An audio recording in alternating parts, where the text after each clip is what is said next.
Ustaz. Alhamdulillah alladzi amarona bisilatil arham wa naha anit tafarruqi wal udwan. Asyhadu an la ilaha illallah wa la syarikalah sahibul ghufran wa asyhadu anna Muhammadan abduhu wa rasuluhu afdhalul khalqi fil anam. Allahumma shalli ala sayyidina Muhammadi wa ala alihi washabihi ila yaumil mizan amma ba'du. Allahumma aftah lana bi futuhil arifin. Alhamdulillah dengan taufik dan hidayah Allah pada malam hari ini kita bisa berdakwah bersama, berdiskusi lewat media online. Mudah-mudahan seluruh rangkaian amal kita lahir dan batin diterima Allah Subhanahu wa taala. Sekecil apapun kesalahan dan kehilapan yang pernah kita lakukan, mudah-mudahan ada di dalam ampunan Allah Subhanahu wa taala. Wabil khusus saya ucapkan terima kasih untuk Dokter Fahmi, juga Dokter Pak Haji Lutfi dari ID Jawa Barat. Mudah-mudahan beliau dan seluruh jajaran selamanya dalam rahmat dan hidayah Allah Subhanahu wa taala. Mengapa saya harus berterima kasih? Karena ini rumus di dalam agama. Lam taskurni dalam taskur man ajroita nikmati alayadi. Orang tidak akan pernah bisa bersyukur kepada Allah selama dia tidak berterima kasih kepada orang yang menjadi sebab datangnya nikmat. Nah, ini nikmat yang luar biasa. Walaupun secara fisik kita tidak berdekatan, tetapi insya Allah di majelis ilmu Rasul pernah menyampaikan absiru kumu qad ghafara dzunubakum. Berbahagialah kalian yang ada di majelis ilmu, majelis dzikir, kumu bubarlah. Berarti nanti ketika kita keluar dari grup Zoom, qad ghafara dzunubakum, maka semua dosa kalian sudah Allah ampuni. Ini makanya kalau saya tidak berterima kasih sama Dokter Lutfi dan Dokter Fahmi, saya tidak akan bisa bermanfaat pada malam ini. Saya lihat ada Ustadz Tatang juga dari ujung Berung. Makasih Kang Haji, sudah lama tidak bertemu. Insya Allah saya sejak 2009 memang sudah berada di Sabar Tour. Kita bersama almarhum, kita doakan mudah-mudahan Pak Haji Basir yang pertama kali mendidik saya belajar menjadi pembimbing, mudah-mudahan beliau husnul khotimah. Saya tadi dengar suara Dokter Fahmi itu persis sekali dokter suaranya Kang Haji Basir dulu tuh, saya sampai agak merinding nih. Wah, ini ada miniatur Kang Haji Basir. Baik, kita akan ini sebetulnya bukan ceramah lah, diskusi saja ya. Karena memang secara tidak langsung hidayah ini menjadi satu dari nikmat yang kadang-kadang kita tidak syukuri. Ya, ini mungkin makanya saya ngambil judul hidayah nikmat yang terlupakan. Nah, ini kita lihat di konsepnya Imam Mutawalli As-Sa'rawi ketika beliau berbicara rizki misalnya. Nah, ini kadang-kadang hidayah ini tidak kita sadari sebagai satu nikmat yang luar biasa. Ya, dan mohon izin Dokter Fahmi, ini saya siarkan di live TikTok saya. Ini sudah berapa ribu yang hadir. Jadi mohon izin nih, ini Zoom ini supaya manfaatnya lebih luas dan Sabar Tour semakin dikenal di berbagai aspek. Ini saya lihat di TikTok saya sudah berapa, ada 1000 lebih yang ikut kajian di malam hari ini. Ya, baik, menurut saya Mutawali, ini beliau membagi rezeki itu menjadi 4. Yang pertama kata beliau, Allah berikan rezeki itu al-mal. Nah, ini menurut Dokter Fahmi aja dulu. Kalau diberi rezeki harta, itu menurut Dokter Fahmi tinggi atau rendah? Posisi orang yang dijadikan orang kaya dengan harta, tinggi atau rendah? Seharusnya tinggi, Dok. Iya, baik. Nah, baik. Nah, ternyata menurut saya Mutawali, orang diberi rezeki harta itu adalah rezeki yang paling rendah. Nah, jadi rezeki yang paling rendah itu adalah harta. Kenapa demikian? Karena orang kaya harta itu uh, yanfa'u wa yafsudu, bisa memberi manfaat, bisa juga memberi madarat. Banyak orang kaya yang hidupnya manfaat, contoh Nabi Sulaiman alaihissalam. Tapi ada orang kaya yang madarat, contoh Korun. Dalam sejarah itu digambarkan oleh Allah.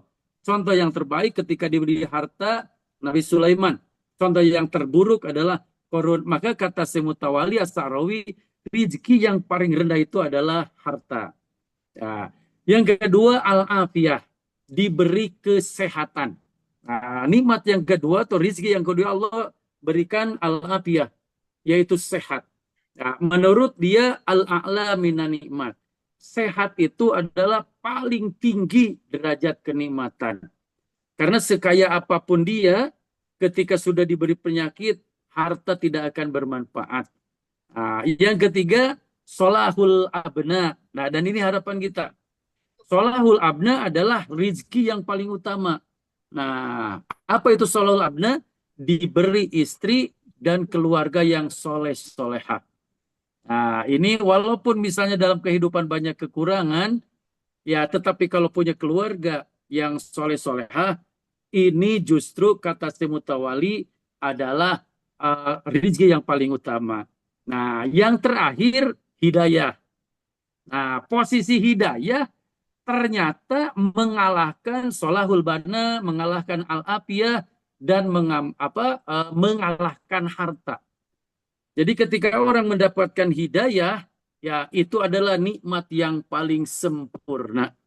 Jadi berarti ya sesehat-sehat apapun, ketika kita misalnya tidak di dalam ridho Allah, tidak di dalam hidayah Allah, berarti kita itu belum mendapatkan nikmat yang sempurna. Nah, ini salah satunya adalah ketika kita bisa berkumpul di malam hari ini untuk berdiskusi masalah agama, berarti kita mendapatkan hidayah Allah. Nah, karena kalau tidak mendapatkan hidayah di malam hari ini, saya mungkin tidur, ya dokter juga mungkin semua pada tidur, tapi Allah memberikan hidayah, dan inilah nikmat yang paling sempurna. Nah, di dalam kitab Al-Mu'zamu Faros, Allah mengulangi kata hidayah dengan varian kata yang berbeda itu sampai 293 kali. Nah, jadi kalimat hidayah oleh Allah diulang-ulang, kadang dalam bentuk hada, ahda, tahdi, al-hidayah, muhtadi. Nah, itu sebanyak 293 kali. Nah, kalau diulang-ulang, berarti kalimat itu adalah kalimat yang sangat penting untuk diperhatikan. Ya, contoh misalnya ketika ada orang berobat ya kepada dokter, dokter mengulang-ulang kalimat, mohon maaf Bapak, supaya darahnya tidak terlampau tinggi, tolong karbohidrat diatur. Besok datang lagi, diulang lagi, Bapak hati-hati dengan karbo, tolong dikurangi. Besoknya juga diulangi. Berarti ya pesan yang disampaikan oleh dokter kepada pasien itu adalah penting sekali sampai harus diulang-ulang. Nah, kalau tidak diulang-ulang, berarti itu tidak terlampau penting di dalam sesuatu hal. Nah, termasuk kalimat hidayah. Hidayah sampai 293 kali dari 6.236 ayat. Sampai diurang 293 kali, berarti Allah titip pesan kepada kita betapa mahalnya hidayah. Nah, lalu misalnya ketika ditanya, apa sih hidayah? Ya, orang pasti jawabnya petunjuk. Ya, ternyata saya dapatkan di kitab Ta'rifat halaman 252 itu al-hidayah adzallatu ala mayusilu ilal matlub. Sesuatu yang dapat menyampaikan kepada tujuan. Jadi bukan sekedar petunjuk, jadi sesuatu yang dapat menyampaikan kepada tujuan. Ya, saya ini lagi ngejar ahli di bidang hukum. Ya, jadi kan ketika mau kuliah, mau nyusun disertasi, dimampukan untuk ujian-ujian, itu sebetulnya itulah hidayah yang sesungguhnya. Jadi sesuatu petunjuk yang dapat menyampaikan kepada tujuan. Nah, kita kilas balik dulu nih, supaya mungkin kalau di di kedokteran ini tidak dipelajari. Ya mungkin tidak dipelajari. Dalam kitab Sirul Asror ternyata kenapa kita membutuhkan hidayah? Di dalam kitab Sirul Asror itu ada beberapa fase alam yang kita lalui. Nah, yang pertama itu kita diciptakan oleh Allah di alam lahut. Ketika di alam lahut diturunkan ke alam Jabarut. Ketika di alam Jabarut masuk di alam malakut, masuk di alam mulki, kemudian baru masuk di alam jasmani, kemudian di alam rahim, di alam dunia, kemudian masuk kematian alam barzah, di alam barzah dikumpulkan di alam mahsyar, kemudian proses hisab. Setelah dihisab ada yang diponis masuk neraka, ada yang diponis juga masuk ke dalam surga. Nah, itu semua perlu petunjuk.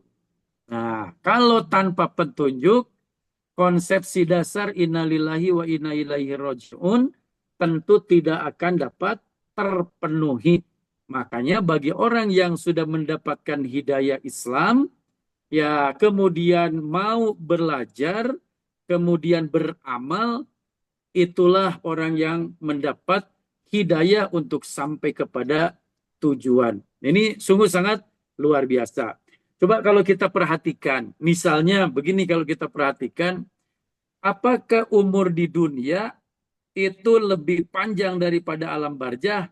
Kita coba cross check. Ini untuk supaya kita semakin bangga dengan hidayah yang Allah berikan kepada kita. Contoh misalnya, Rasulullah Shallallahu Alaihi Wasallam itu diberi umur 63 tahun.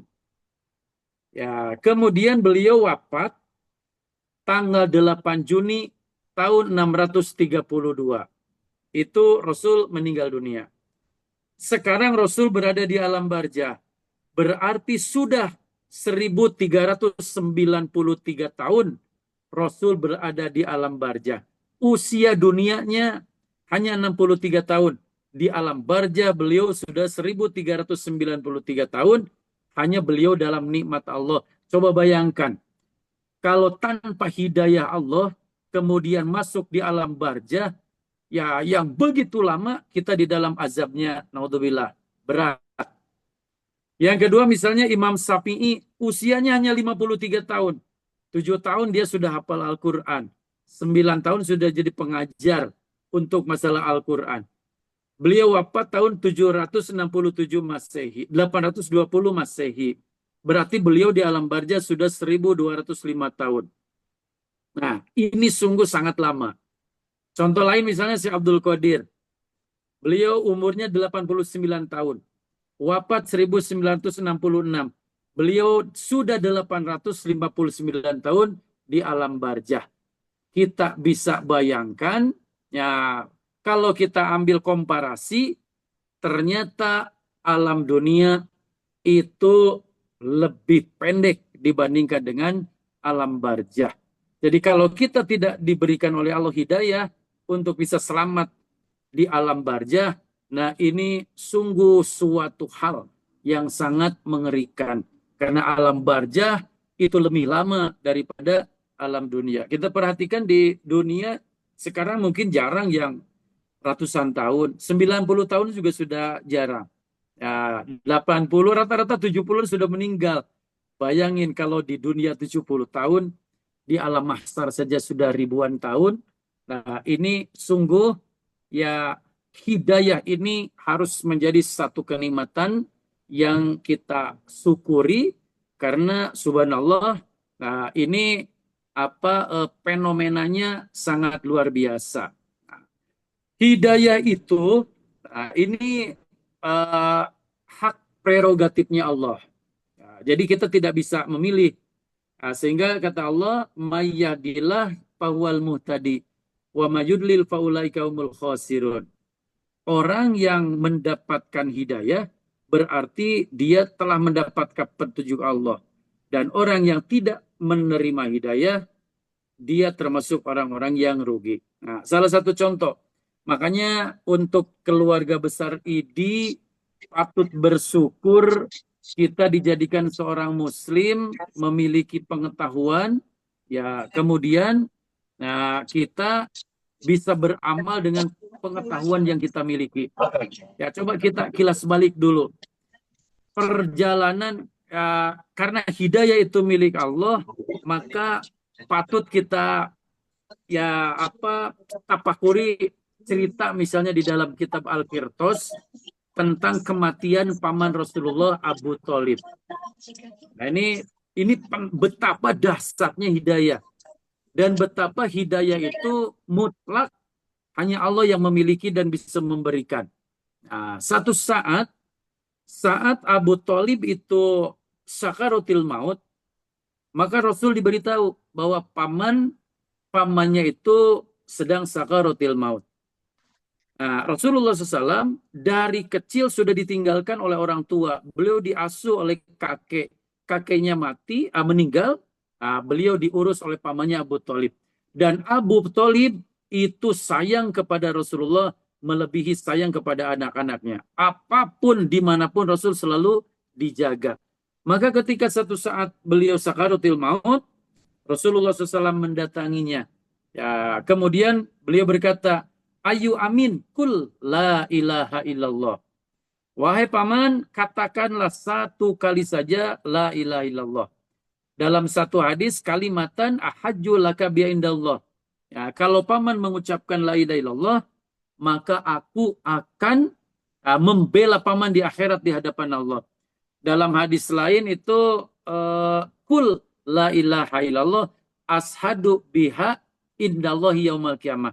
Kalau paman mengucapkan la ilaha illallah, maka aku yang akan menjadi saksi di hadapan Allah. Nah, tetapi di samping kiri kanannya itu ada Abu Jahal dan Abdullah bin Uyanah. Nah, kedua-duanya mengatakan, At-targhabu an milati Abdul Muthalib. Apakah engkau akan meninggalkan agamanya Abdul Muthalib? Maka Abu Thalib enggan mengucapkan syahadat, kalimat la ilaha illallah. Oleh Rasul diulang, tidak juga mau ikut. Maka turunlah ayat Al-Qasas 56. Ya, Allah berfirman, A'udzubillahi minasyaitonirrajim, innaka la tahdi man ahbabta walakinallaha yahdi may yasha wa huwa a'lamu bil muhtadin. Wahai Muhammad, engkau tidak akan bisa memberikan hidayah kepada orang yang kau cintai, karena hidayah akan Allah berikan kepada orang yang dipilih. Nah, ini sekelas Rasulullah SAW, semulia Rasulullah SAW, tidak bisa memberikan hidayah kepada pamannya. Nah, karena Allah Subhanahu wa taala mengatakan walakinnallaha yahdi may yasha. Karena Allah akan memberikan hidayah kepada orang yang dipilih oleh Allah. Maka alhamdulillah kita ini bukan saudaranya Rasulullah, mungkin ibu bapak kita bukan ulama, atau mungkin bukan keluarga wali, tetapi Allah memberikan hidayah kepada kita, ya, sehingga kita bisa bersahadat, berilmu, dan mengamalkan. Prosesi datangnya hidayah tidak mesti dengan perdebatan. Banyak terjadi orang mendapatkan hidayah karena masalah sederhana. Jadi kalau dalam bahasa ulama, kuwatul bayan la tujibu husulul hidayah. Warubama do'ipul bayan husulul hidayah. Banyak orang menjelaskan dengan kuat, tetapi tidak menghasilkan hidayah. Tetapi ada sekedar humor, penjelasan yang sederhana, tapi bisa menghasilkan hidayah. Ini contoh misalnya dalam kitab Syiarul Alam An-Nubala, ada seorang yang sangat jahat luar biasa, yaitu Fudail bin Iyad. Kalau bapak-bapak dokter sekarang baca kitab atau bukunya Syekh Fudail bin Iyad, beliau adalah guru sufi, guru tasawuf yang ilmunya luar biasa dan solehnya luar biasa. Sehingga dikatakan bahwa Syekh Fudail bin Iyad itu gurunya para sufi. Nah, kalau kita cermati siapa Fudail bin Iyad, beliau itu sesungguhnya adalah perampok ulung yang setiap hari nyaris bunuh orang. Ketika merampok dia pasti bunuh orang.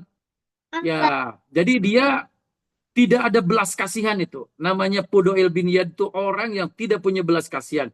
Ada orang lewat, dirampok, dibunuh. Dan itu sudah bertahun-tahun. Maka satu saat datangnya rombongan kapilah ulama. Nah, ini begitu lewat di salah satu tempat. Nah, itu kalau di dalam buku itu namanya uh, Lembah Abu Warda, atau disebut juga dengan Lembah Sirjis. Jadi tempat bercokolnya Fudail bin Iyad bersama pasukannya. Maka kelompok ulama itu datang. Ya, itu sudah diingatkan sama murid-muridnya, jangan lewat ke sana. Karena Fudail bin Iyad itu sangat kejam. Kita pasti dibunuhnya kalau lewat ke sana. Ya, kata ulama itu tidak usah takut. Innallaha ma'ana, bahwa Allah beserta kita. Ya, maka kata ulama tersebut, bacalah surat Al-Hadid ayat 16. Kemudian bentangkanlah panah ke arah tempat di mana Fudail bin Iyad itu biasa merampok. Maka pemanah yang pertama kemudian beliau membacakan ayat, Alam yakni lilladzina amanu antasya kulubum lidzikrillah wa ma nazala bil haqi wa la yakunu kalladzina utul kitab.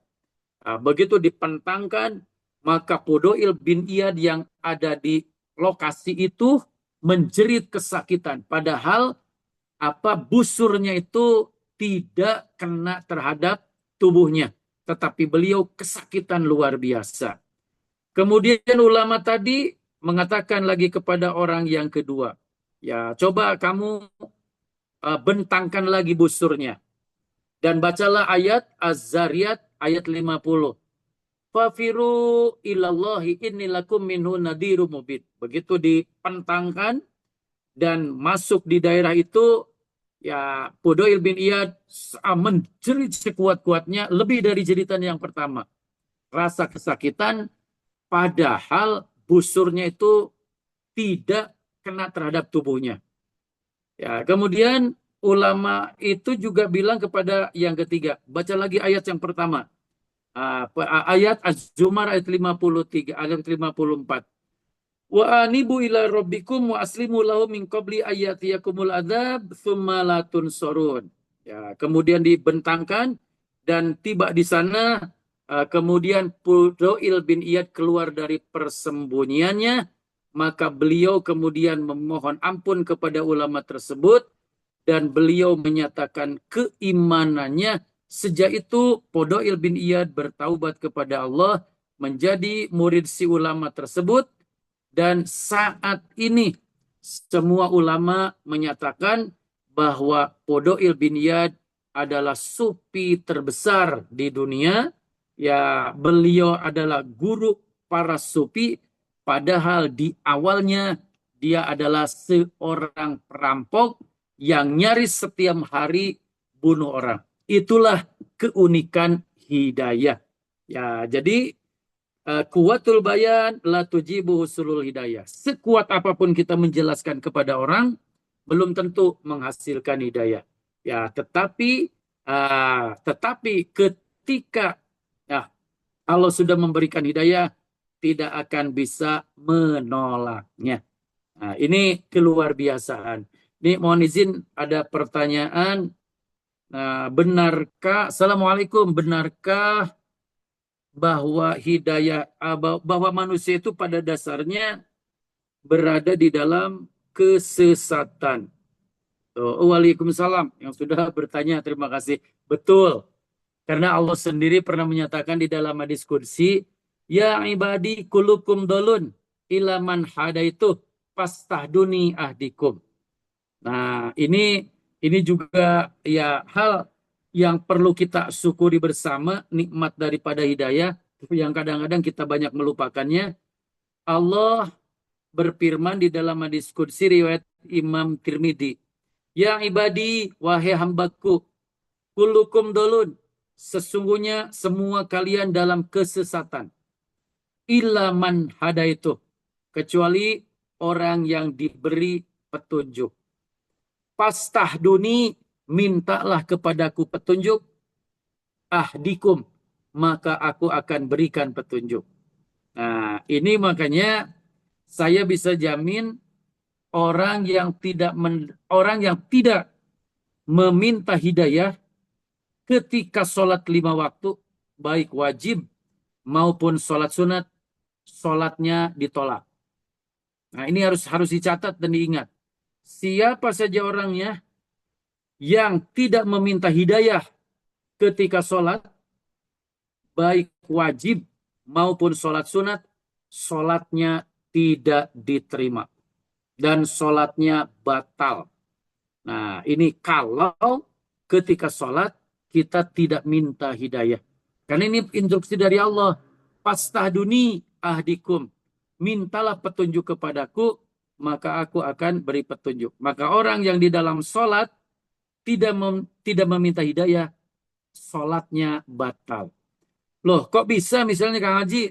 Ya, ketika sholat, semua pasti wajib mengatakan ihdinas siratal mustaqim. Nah, tunjukkanlah kami ke jalan yang lurus. Nah, ihdinas siratal mustaqim adalah suratul Fatihah. Nah, Rasul mengatakan la solata illa bi umil kitab. Atau la solata illa bi qiraatil Fatihah. Tidak sah solat seseorang tanpa membaca Al-Fatihah. Di dalam Al-Fatihah ada pernyataan kita, permohonan kita, ihdinas siratal mustaqim. Jadi kalau kita tidak mengucapkan ihdinas siratal mustaqim, maka sholatnya batal. Nah, itu makanya ini ketika kita mengucapkan ihdinas siratal mustaqim, berarti itu adalah permohonan untuk memohon kepada Allah, meminta petunjuk. Yang kedua misalnya, kadang-kadang ada orang yang, saya sendiri orang yang saya membaca kunut dalam sholat. Baik subuh, maghrib maupun sholat witir. Saya punya kitabnya namanya Anwarul Muhammadiyah. Di situ dibahas tentang kunut ketika witir, kunut ketika subuh, dan kunut ketika maghrib. Ini persoalan ikhtilaf. Artinya ada beberapa pendapat dari ulama. Kalau saya termasuk yang mengamalkan. Bagi yang mengamalkan, laksanakan. Bagi yang tidak usah benci kepada orang yang membaca kunut. Ya, karena kalau kita perhatikan hadis qudsi yang tadi, fastahduni ahdikum. Mintalah hidayah kepadaku, maka aku akan memberikan hidayah kepadamu. Jadi kewajiban kita memohon hidayah. Dalam kunut yang pertama itu, Allahumma hdina fiman hadait. Ya Allah, berikanlah hidayah kepadaku di dalam golongan-golongan orang yang mendapat hidayah. Jadi Allahumma hdina fiman hadait. Ya Allah, berikanlah kami hidayah. Masukkanlah kepada orang yang yang sudah diberi hidayah. Hadis riwayat Imam Abu Daud, Tirmidzi, Nasai. Dan ini dinyatakan sahih oleh Imam Albani. Nah, jadi di awal doa kunut itu yang dipinta bukan apa-apa. Sehat itu nomor sekian.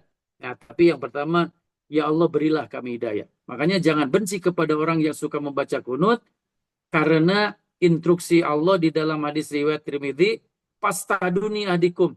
Mintalah engkau petunjuk kepadaku, kan pasti aku akan beri petunjuk. Dan di situ tidak dijabarkan harus di mana minta petunjuk. Maka ada hadis walaupun dianggap lemah, ketika subuh membaca kunut, ini diperkuat dengan hadis yang tadi. Ya, dan saya termasuk yang mengamalkan kunut subuh, ya karena saya memerlukan hidayah. Tanpa hidayah tidak ada apa-apanya. Ya, kemudian sekelas Rasulullah SAW setiap hari beliau angkat tangan. Allahumma ini as'alukal huda wa tuqa wal afaf wal ghina. Ya Allah, aku mohon kepadamu petunjuk, ketakwaan, ya diri yang selalu dijaga, dan kekayaan hati, ya, ketenangan jiwa. Itu Rasul selalu minta. Padahal Rasul itu sohibul hidayah. Orang yang kemana-mana dikawal dengan hidayah Allah. Tetapi beliau selalu minta hidayah. Karena memang Rasul menjalankan hadis qudsi, pastahduni ahdikum. Allah memerintahkan kita untuk meminta petunjuk, dan orang yang meminta petunjuk pasti diberikan hidayah.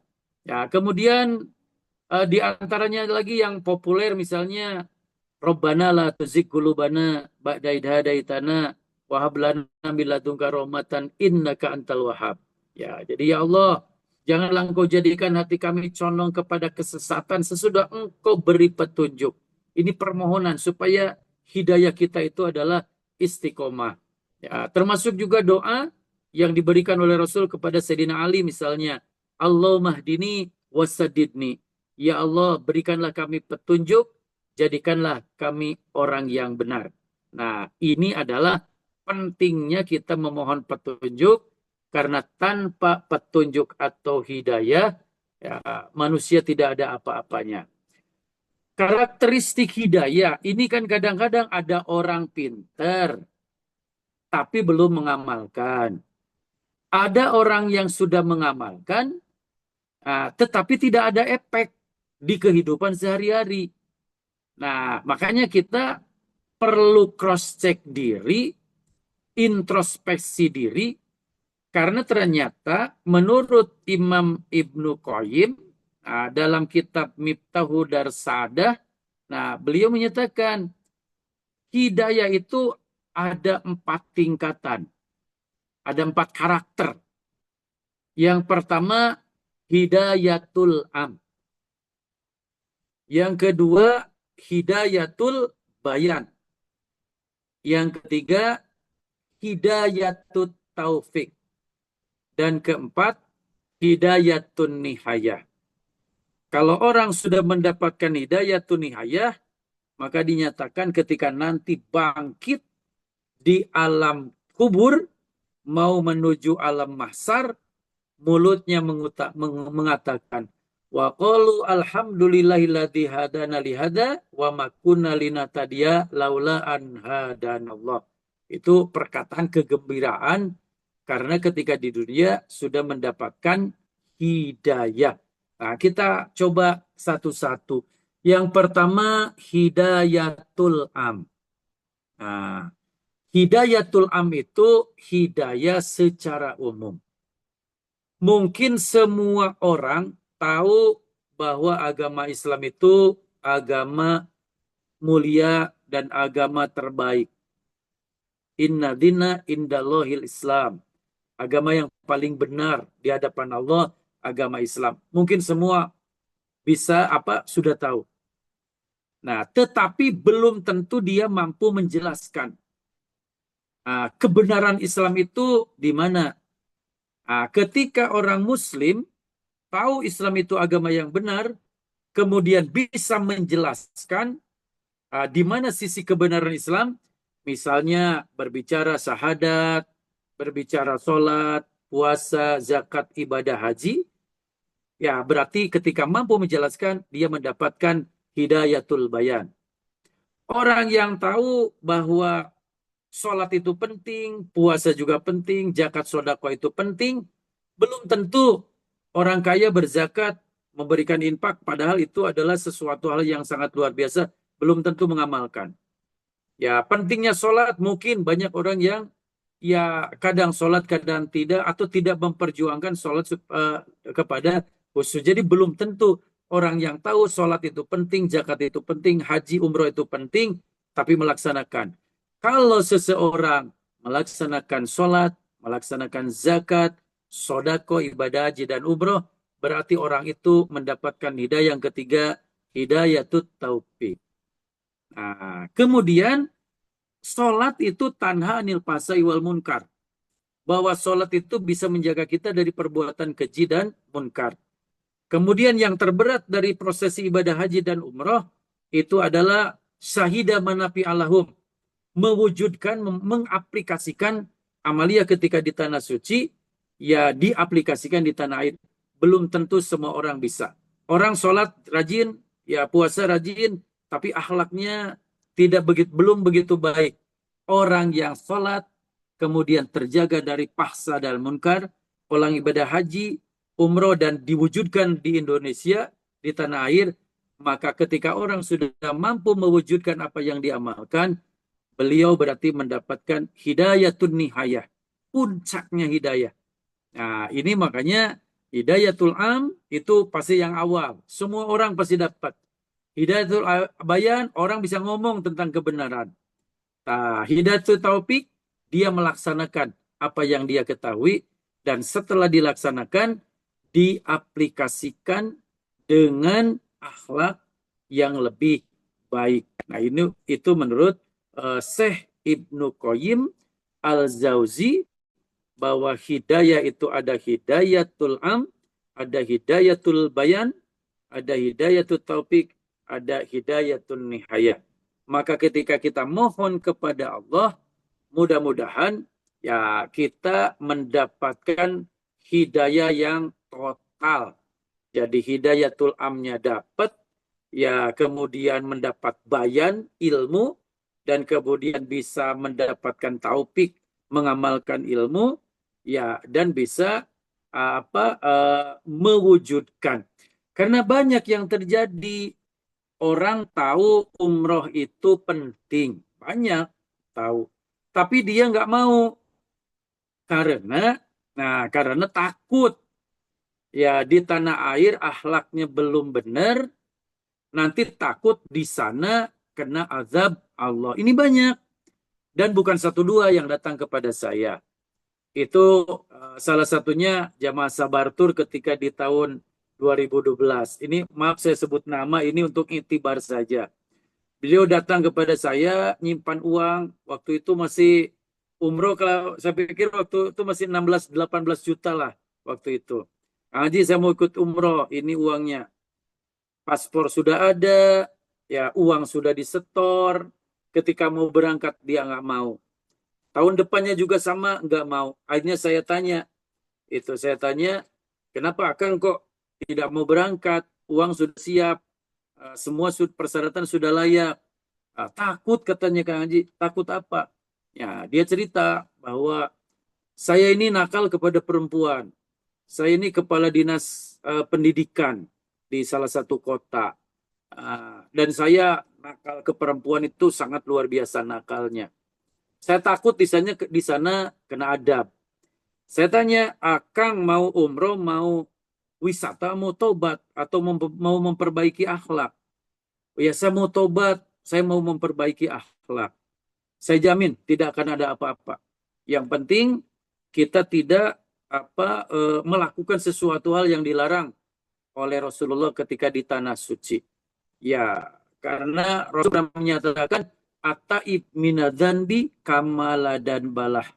Orang yang bertaubat dari satu kesalahan, kemudian dia tidak melakukan kesalahan lagi, dosa yang dilaksanakan dianggap tidak pernah terjadi. Itulah luas ampunan Allah. Nah, ceritanya masuk di kota Madinah, dia ikut amalia dengan seksama. Tapi setiap jalan bersama saya itu ketika ada orang Libanon, orang Mesir, Palestina, orang Pakistan, ya karena matanya memang mungkin nakalnya belum sembuh, itu sampai dia setiap itu bilang, waduh kok Pak Haji, pantatnya orang Libanon itu kok bagus-bagus ya, nggak ada yang gagal. Ya saya sikut, weh ini tanah suci, kamu nggak boleh gitu-gitu. Tiap hari itu ada aja kelakuannya yang seperti itu. Ya akhirnya, eh, masuk di Raudoh. Nah, ketika masuk di Raudoh ada orang lewat. Itu saya duduk itu di sampingnya beliau. Begitu orang lewat, ibu-ibu jari jempol kaki orang Arab yang lewat itu kena ke kakinya orang tersebut. Dan ketika kena langsung keluar darah. Berdarah. Dalam hati saya kok bisa sepanjangnya pun kuku ibu jari kaki, nggak mungkin separah itu. Nah dia cerita, dia ngomong, Pak Haji, saya kena tendangan orang ini sampai berdarah seperti ini. Nah saya bilang, ya inilah gara-gara kamu.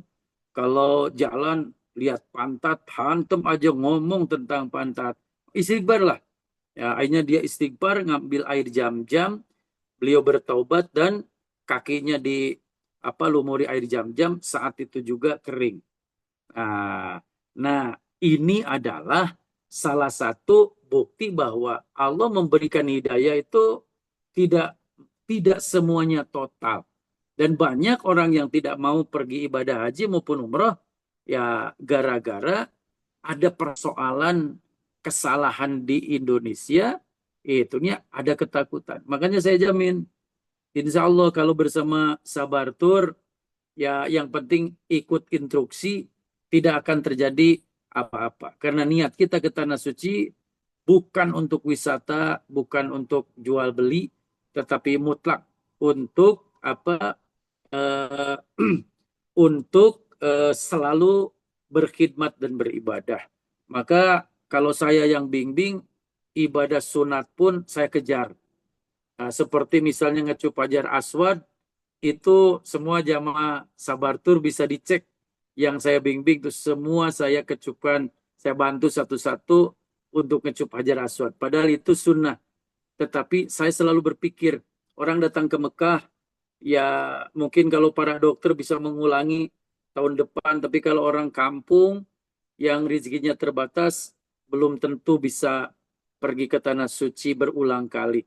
Maka satu kali pergi bersama Sabar Tour, saya inginkan jamaah itu bukan sekedar puas dengan jamuan, ya, tetapi puas melaksanakan ibadah sekalipun yang sunnah. Ya, salah satunya misalnya berkunjung ke masjid eh, eh, apa masjid Ijabah, termasuk juga ke masjid sujud syukur, tempat bertemunya Rasulullah SAW dengan malaikat Jibril.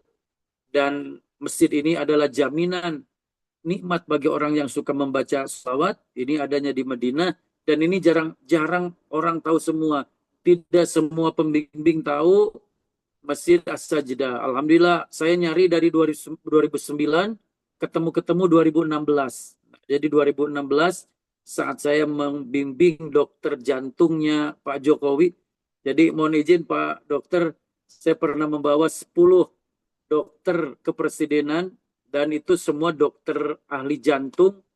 Itu saya yang bimbing karena mereka meminta saya yang bimbing, nggak tahu dari mana. Ya, alhamdulillah 10 dokter itu yang biasa ngurus jantungnya presiden, saya bimbing. Dan alhamdulillah ketika testimoni, karena saya itu dibawa ke satu masjid yang memang mereka belum tahu, yaitu Masjid As-Sajdah. Nah, itu sekilas balik bahwa hidayah itu mutlak ketetapan Allah. Ya, dan kita berharap hidayatul hidayatul bayan, hidayatul taufik, dan hidayatul nihaya bisa kita raih. Ya, contoh misalnya tidak semua orang ya memahami tentang kesehatan. Padahal Islam itu lahir dengan maqasidus syariah. Nah, ada maqasidus syariah, ada kaidah-kaidah dalam syariat, ada tujuan Allah itu menurunkan syariat Islam. Itu oleh Imam Satibi dirangkum ada 5. Yang pertama hifduddin, yaitu menjaga agama. Yang kedua hifdun nafsi, nah menjaga jiwa, ini erat kaitannya dengan kesehatan. Yang ketiga hifdul akal, menjaga akal. Itu juga sama. Nah, kemudian hifdun nasal, menjaga keturunan. Nah, Indonesia sekarang masih tinggi angka stunting, termasuk TB juga masih tinggi. Nah, ini bagi orang yang tidak mendapatkan hidayatun nihayah, dia tidak akan tahu bagaimana caranya menyelesaikan problematika stunting misalnya. Dan ini adalah musuh negara. Saat ini musuh negara kita diantaranya adalah pengentasan stunting. Dan ini erat kaitannya dengan maqasidus syariah nomor 4, hifdun nasl. Dan yang kelima itu hifdul mal. Jadi tugas atau tujuan tujuan syariat atau hukum Islam itu menjaga agama, menjaga jiwa, menjaga akal, menjaga keturunan, dan menjaga harta. Ini contoh misalnya dalam masalah kesehatan, contoh misalnya. Tidak semua orang mendapatkan hidayatul hidayatul bayan, hidayatul taufik dan hidayatul nihaya. Contoh misalnya ketika Allah berfirman di dalam surat Al-Baqarah ayat 195 misalnya. Wa anfiqu fi sabilillahi wala tulqu bi aidikum ila taluka. Wa asinu innallaha yuhibbul muhsinin. Berimpaklah di jalan Allah. Janganlah jerumuskan dirimu ke dalam kebinasaan dan berbuat baiklah. Ini jangan menjerumuskan diri ke dalam kebinasaan. Nah, ketika seseorang tuh kan tahu bahwa Allah melarang menjerumuskan diri kepada kebinasaan, belum tentu dia mendapatkan pengetahuan bagaimana caranya. Dan ini erat kaitannya dengan kesehatan. Ya, kalau para dokter insya Allah ya kebinasaan diri fisik berarti tidak menjaga kesehatan. Dan ini bagaimana polanya insya Allah. Dan dokter dalam masalah kesehatan pasti hidayatul taufiknya gue dapat bagaimana pola menjaganya. Dan perwujudan daripada itu bisa. Kemudian misalnya dari dalam Al-Quran, ya ayuhan nasu kulu mimma fil ardi halalang thayyibah. Wahai manusia, makanlah sebagian makanan di bumi yang halal dan baik. Halal dan baik.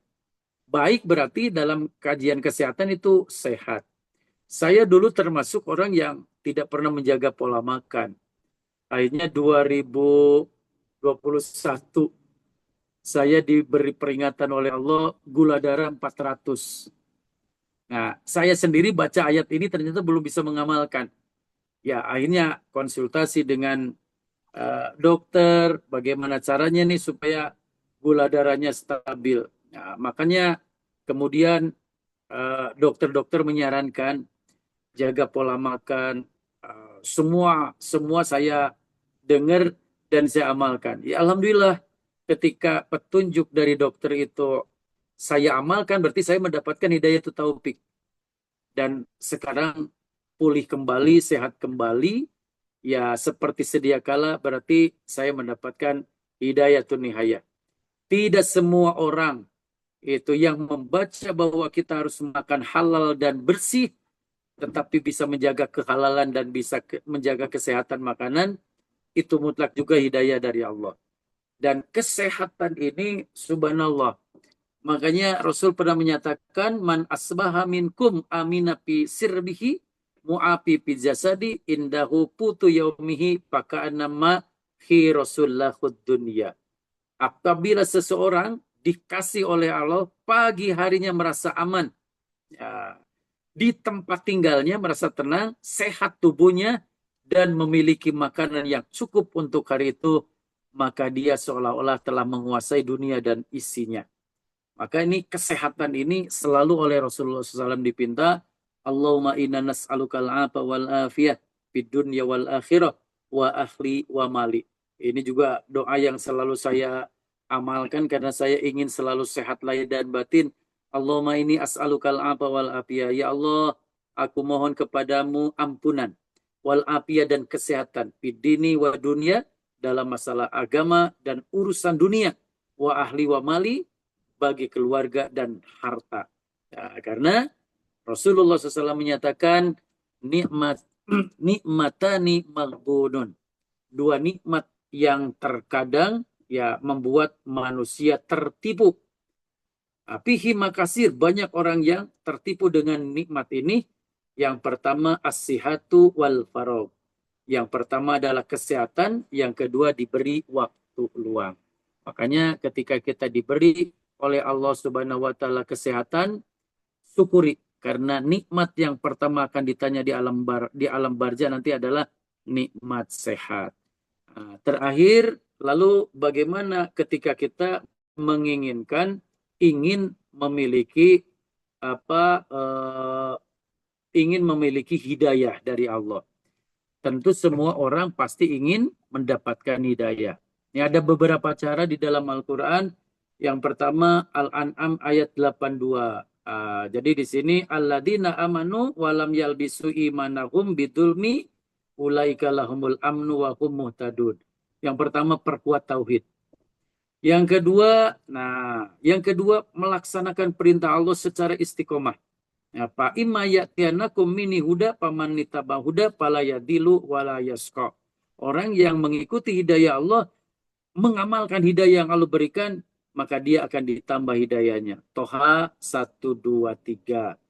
Kemudian yang ketiga itu selalu membaca Al-Quran. Dan ini subhanallah, saya alhamdulillah setiap hari, walaupun hanya 2 lembar, pada subuh saya baca Al-Quran. Karena yang pertama, inna hadal Quran yahdi lillati hiya aqwam. Jadi Al-Quran yang kita baca itu akan menjadikan hidayah. Dan Rasul menyatakan, Iqra'ul Quran. Fa innal Quran yati yaumal qiyamati safi'an li ashabi. Bacalah Al-Quran, karena Al-Quran akan menjadi syafaat di akhirat bagi orang yang senantiasa membacanya. Yang keempat itu mengikuti sunnah Rasul. Nah, jadi walladzi arsala rasulahu bil huda wa dinil haq. Ikuti sunnah Rasul, insya Allah kita pun akan mendapatkan hidayah. Ya, kemudian ikuti para sahabat Rasul, itu juga sama. Ya, karena saya baca di kitab apa namanya, Tobaqatul Kubro. Di Tobaqatul Kubro itu ada ucapan ulama, nah, kulubul mukmin tahtadilah kulubul aulia. Wa kulubul aulia tahtadilah kulubul anbiya. Wa kulubul anbiya tahtadilah anwaril inayah. Hati manusia dalam pengaruh hati wali-wali Allah. Hati wali-wali Allah dalam pengaruh para nabi. Hati para nabi dalam kendali Allah Subhanahu wa taala. Ya, kemudian ya bersungguh-sungguh dalam menempuh jalan Allah. Walladzina jahadu fina lanahdiyanakum subulana. Orang yang bersungguh-sungguh, ya maka dia akan Allah berikan. Terakhir, selalu bertaubat kepada Allah, dan itulah orang yang akan mudah mendapatkan hidayah. Itu mungkin prolog, Dokter Fahmi. Silakan, barangkali ada koreksi dari materi yang saya sampaikan, dipersilakan. Assalamualaikum warahmatullahi wabarakatuh. Ya, Waalaikumsalam warahmatullahi wabarakatuh. Hatur nuhun pisan Pak Kiai atas paparan yang mencerahkan bagi kita malam hari ini. Mungkin kita buka sesi diskusi ya Pak Kiai ya, izin masih ada waktu Silakan, 15 silakan. menit kira langkung. Barangkali ada yang ingin bertanya untuk mempertajam kembali pemahaman mengenai hidayah yang tadi disampaikan oleh Pak Kiai. Mangga kepada para hadirin yang ingin bertanya langsung ataupun mau via chat juga boleh gitu, yang mau langsung boleh raise hand atau langsung membuka audionya. Maka disilahkan untuk para pemirsa pendengar untuk bisa bertanya langsung kepada Pak Kiai.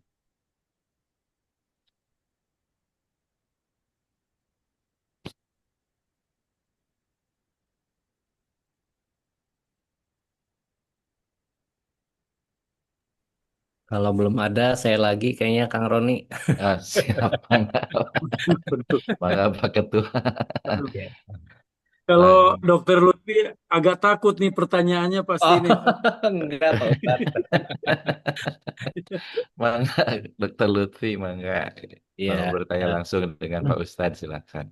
ya baik. Terima kasih Kang Roni. Jadi pertanyaan saya sederhana saja sih Pak Ustadz. Jadi hidayah itu kan tadi disebutkan ya, ada hidayah yang sifatnya umum dan ada yang khusus ya.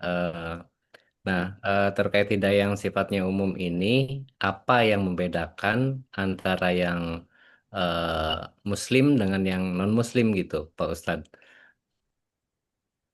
Ya, Ini tuh, ya. baik. Terima kasih. Nah, ini kan menurut saya, Az-Zawzi, Ibnu Qayyim Az-Zawzi itu ulama yang sangat fenomenal dan luar biasa. Beliau membagi ada hidayatul am, ada hidayatul bayan, ada hidayatul taufik, dan hidayatul nihaya. Bagi seorang muslim, ketika beramal dan amalnya itu terwujud dalam kehidupan sehari-hari, berarti final dia mendapatkan hidayah. Nah, bagaimana dengan orang non-muslim? Nah, di dalam surat Al-A'raf, ketika proses penciptaan manusia di alam, tadi yang saya sebutkan, alam yang pertama itu alam lahud. Nah, lauhil mahfud kalau dalam bahasa umumnya. Di alam lahud itu manusia semua pernah ditanya, Pak Dokter ya, alastu birrobikum. Nah, apakah benar aku ini Tuhanmu? Nah, kemudian semua menjawab. Di alam lahud itu Dokter Lutfi dengan saya itu bareng. Ya, Dokter Lutfi, Dokter Pami semua, ibu juga yang hadir yang kerudung hitam juga sama. Di alam lahud itu bareng kita semua. Ketika dijawab, jawaban kita juga bareng sama. Qalu bala sahidna. Jadi kita menjawab, betul tidak ada Tuhan selain Kau. La ilaha illallah. Ya, kemudian turun di alam jismani. Nah, di sini baru timbul persoalan. Itu kalau dalam kitab Sirul Asro itu ada bahasa Palama ta'alaqatil arwah wa ansattil jasad. Nah, ketika ruh kita masuk di dalam jasad, 4 bulan dihamilkan, itu kan ruh masuk. Timbul persoalan. Begitu lahir, timbul juga persoalan besar karena didikan orang tuanya. Ya, maka kan ada dalil. Kullu mauludin yuladu alal fitrah. Setiap bayi yang lahir dalam keadaan fitrah. Fitrah di situ adalah muslim. Fitrah di situ adalah muslim. Fa'inna abawaihi yuhawidainaihi au nasironaihi. Nah, kemudian ibu bapaknya lah yang menjadikan dia seorang Yahudi dan Nasrani. Jadi sebetulnya hidayatul amnya Pak Dokter semua sudah dapat. Ya, makanya Rasul katakan, Kulu mauludin yuladu alal fitrah. Setiap bayi yang lahir dalam keadaan suci. Maksud suci di sana bukan suci habis mandi, tetapi di situ al-Islam. Dia bertauhid. Hanya proses-proses beruntung kedua orang tua kita muslim. Makanya kita mengikuti orang tua belajar dan jadi seorang muslim. Ya, sekarang sedang belajar menjadi muslim yang kapah. Ya, semua sedang belajar ke sana. Ya, semua, termasuk saya sendiri lagi mengaplikasikan ilmu yang saya miliki untuk bisa kapah. Tetapi bagi yang ibu bapaknya Yahudi dan Nasrani, nya beliaulah. Nah, kemudian dalam perjalanan, ya contoh misalnya Sayyidina Umar. Sayyidina Umar itu kan seorang kafir Quraisy. Dia bukan muslim. Itu. Dan Rasul pernah berdoa, Allahumma a'izzatil Islam bi umroini. Ya Allah, hiasilah Islam ini dengan 2 Umar. Karena waktu zaman itu ada 2 Umar. Yang pertama Umar bin Khattab dan yang kedua Umar bin Hisam. Umar bin Hisam itu adalah Abu Jahal. Nah, ternyata Allah lewat doa Rasul, syariatnya putrinya Umar bin Khattab sedang baca Al-Quran. Maka tadi kan ada cara untuk mendapatkan hidayah, banyak membaca Al-Quran. Nah, karena ketika Al-Quran dibaca, itu menjadikan hidayah bagi siapa orang yang membacanya. Ya, dan ini cerita sedikit dulu tentang Quran, Dokter Lupi. Dan ini mungkin tidak ada di ilmu kedokteran, Dokter Fahmi, tidak ada. Saya, dokter, tahun 2019 saat COVID, di tengah-tengah COVID, saya diberi penyakit oleh Allah itu 3 bulan, bukan 3 bulan, 3 minggu tidak bisa tidur. 1 detik pun. Itu 1 detik pun saya tidak bisa tidur. Nah, begitu saya 3 minggu, malam ke-22 datang teman. Kenapa Ji kok nggak ikut gabung sama kita? Saya nggak bisa tidur udah 3 minggu. Jadi udahlah, muka itu sudah kayak orang yang 70-80 tahun lah. Udah bener-bener berubah. Ini juga belum berubah lagi, ini masih agak kayak dulu ini. Nah, setelah itu kata teman saya bilang, ya dia ustadz juga. Kang Haji, bacalah Al-Quran, surat Al-Hadid setiap mau tidur. nanti ada obatnya. Akhirnya dok, itu karena ke dokter udah saya berobat biasa, diberi obat. Tapi jujur, 21 hari itu saya tidak bisa tidur. Melek total. Akhirnya saya baca, tapi kata dia gini, jangan bertanya kenapa surat Al-Hadid yang dibaca. Karena memang nggak ada hubungannya. Al-Hadid itu kan besi. Besi dengan penyakit. Nyambungnya di mana kan nggak ada sambungan sama sekali. Akhirnya saya baca. Saya baca malam 23 saya baca, besoknya nguap. Malam 24 ada ngantuk. Malam 25 bisa tidur 5 menit. Nah, 29 total saya bisa tidur lagi. Dan saya tapakuri ayat di situ, ternyata subhanallah. Yang pertama yang ketemu itu alam yakni liladina amanu antasa kulubum lidzikrillah. Apakah belum waktunya kamu menghusukkan hati banyak mengingat Allah?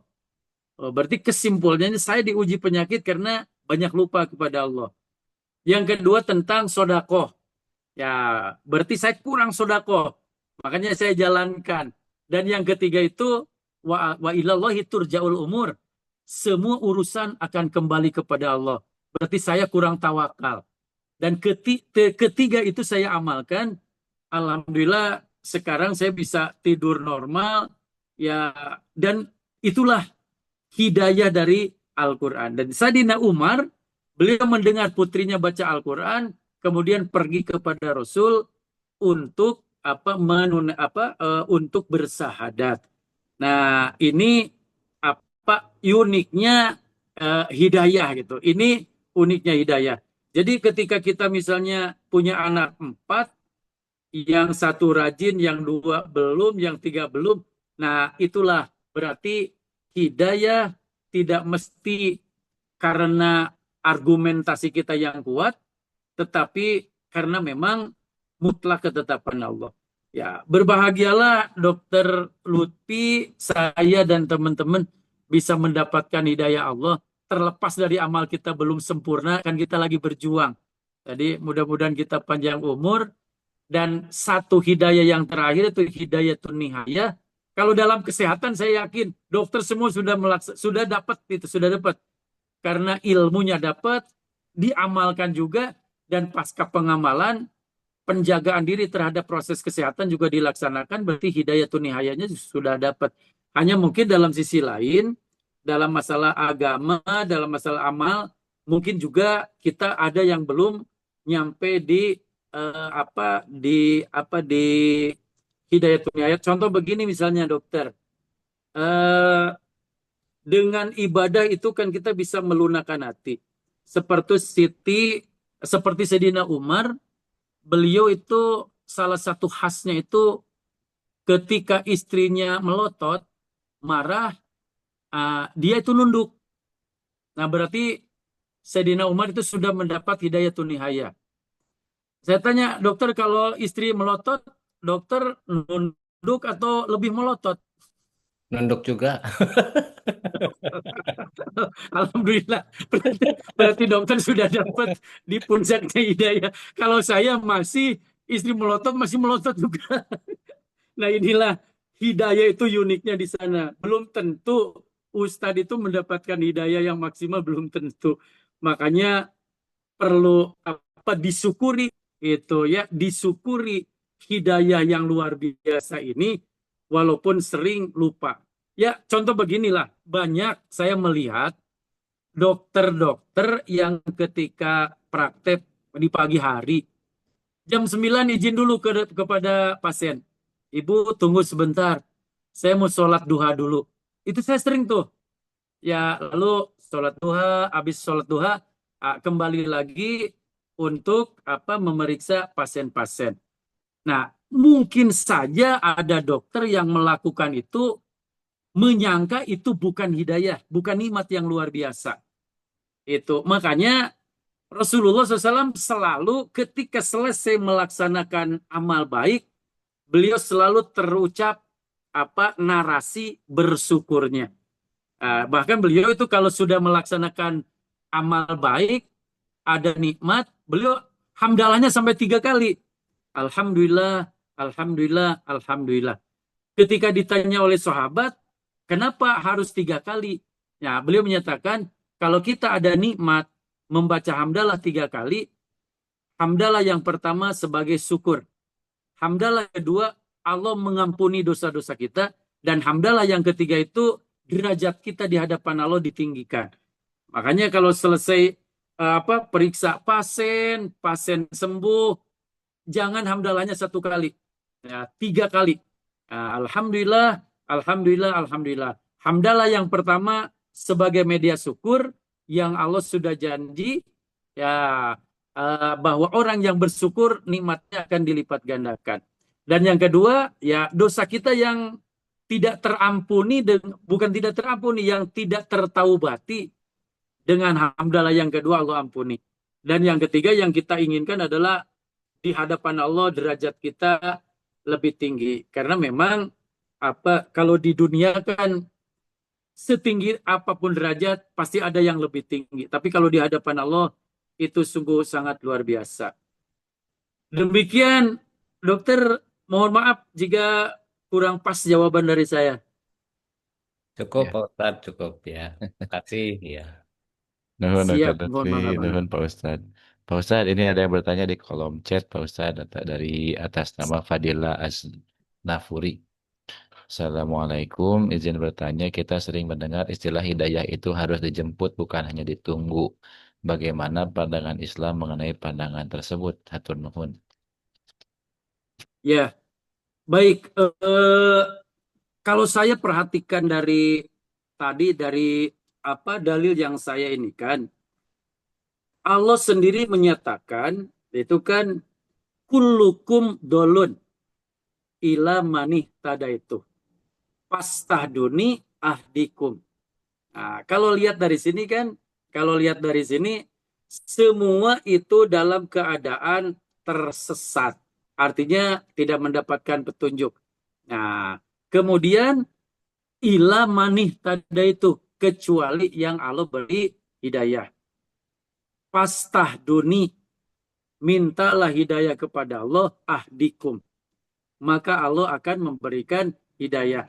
Maksud menjemput hidayah di sana, ketika Allah sudah memberikan hidayah, misalnya kepada kita, laksanakan. Nah, contoh begini, saya tanya dokter Fahmi nih, kalau ada suara adzan, dokter Fahmi lagi meriksa pasien, begitu adzan Allahu Akbar, dokter Fahmi izin untuk sholat atau bilang kagok? Coba. Izin dulu dok untuk sholat. Izin dulu Ustadz. Nah, kalau izin dulu, itulah yang menjemput hidayah. Nah, jadi kalau kita membiarkan, berarti itu tidak menjemput hidayah. Jadi menjemput hidayah dalam arti pengamalan, ketika dapat petunjuk, ya umpamanya beginilah. Kita mendengar dari salah seorang ustadz misalnya menyatakan, Iqra'ul Quran, fa'inal Quran yati yaumal qiyamati sapi'an li ashabi. Bacalah Al-Quran. Karena Al-Quran ya akan menjadi syafaat, mendatangi kita di akhirat, menjadi syafaat bagi yang suka membacanya. Membaca Al-Quran berarti menjemput hidayah. Nah, jadi kalau orang dibilangin benar, ya tapi ngeyel itu, nggak dilaksanakan, berarti dia menghindari hidayah. Yang pasti setiap saat kita harus memohon hidayah. Itu ajalah contohnya ketika kita sholat, baik sunat maupun wajib, yang kita pinta bukan apa-apa. Yang pertama kita pinta, kalau Robbik Pirli Warhamni itu ada di ketika tahiyat awal, tahiyat akhir. Itu udah di tengah sholat. Tapi setiap Allahu Akbar, yang coba dibaca lagi bacaan Al-Quran. Allahu Akbar kabir walhamdulillah. Tidak ada permohonan. Tapi ketika baca suratul Fatihah, ihdinas siratal mustaqim. Tunjukkanlah kami kepada jalan yang lurus. Siratal ladzina an'amta alaihim ghairil maghdubi alaihim waladdallin. Yaitu ya hidayah, petunjuk yang telah Engkau berikan kepada orang yang mendapatkan nikmat. Dalam tafsir itu Sayyidina Abu Bakar, Sayyidina Umar, Sayyidina Utsman, Sayyidina Ali.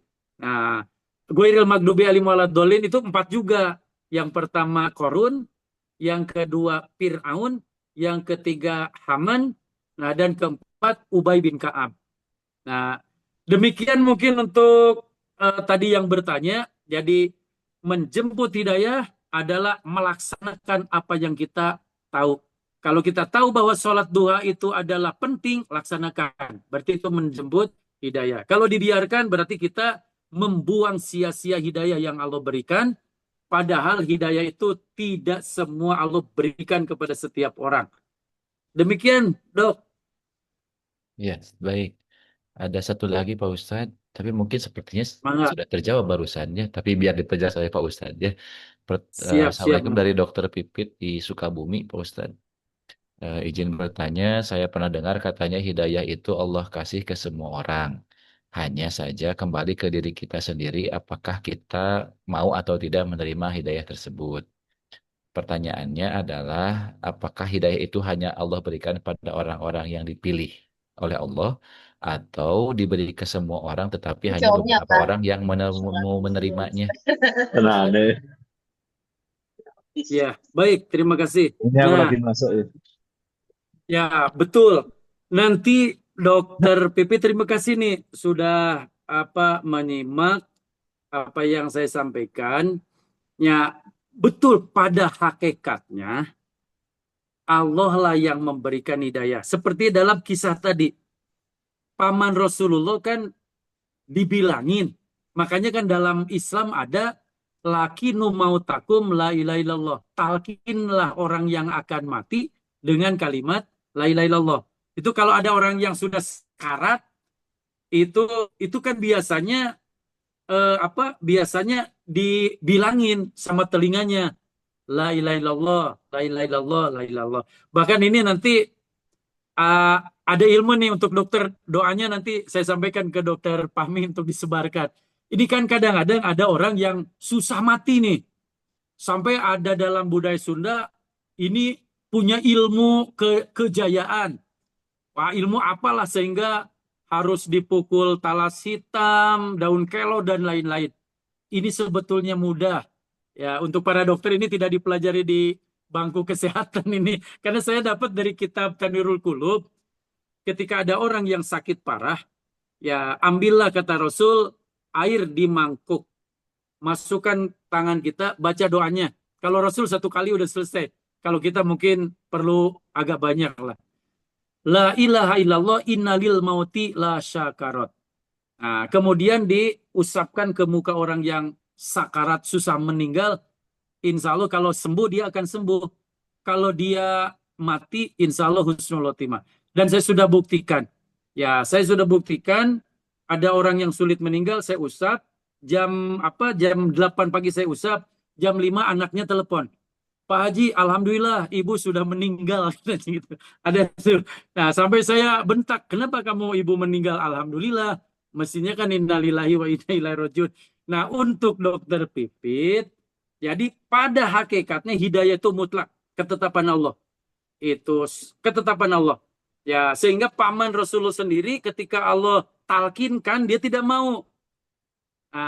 Perantaranya ada Abu Jahal, sampai Allah berfirman di dalam Al-Qasas 56. Innaka latahdi man ahbabta walakinallaha yahdi mayasa. Allah tidak akan memberikan hidayah kepada orang yang kau cintai, karena Allah memberikan hidayah kepada orang yang dipilih. Jadi keluarga yang hadir malam hari ini adalah semua yang diberikan hidayah oleh Allah. Tinggal tadi hidayatul amnya kan sudah dapat. Hidayatul bayan berupa penjelasan juga kita dapat. Hanya ketika masuk di hidayatul taufik, nah ini banyak orang yang enggan. Jadi bukan hidayahnya yang enggak ada. Karena tadi dia tidak menyambut hidayah yang Allah berikan, ya akhirnya tidak akan mendapatkan hidayatul nihayah. Jadi kalau kita sambut hidayah itu dengan amalia, puncaknya hidayah insya Allah. Ya, kalau dalam rumah tangga, ya memiliki keluarga yang soleh-solehah itu juga yang merupakan hidayatun nihayah dari akhlak kedua orang tuanya yang melaksanakan hidayah yang Allah berikan. Demikian Panginten, Dok. Atur nuhun Pak Kiai atas pencerahannya ya. Ternyata tidak kerasa Pak Kiai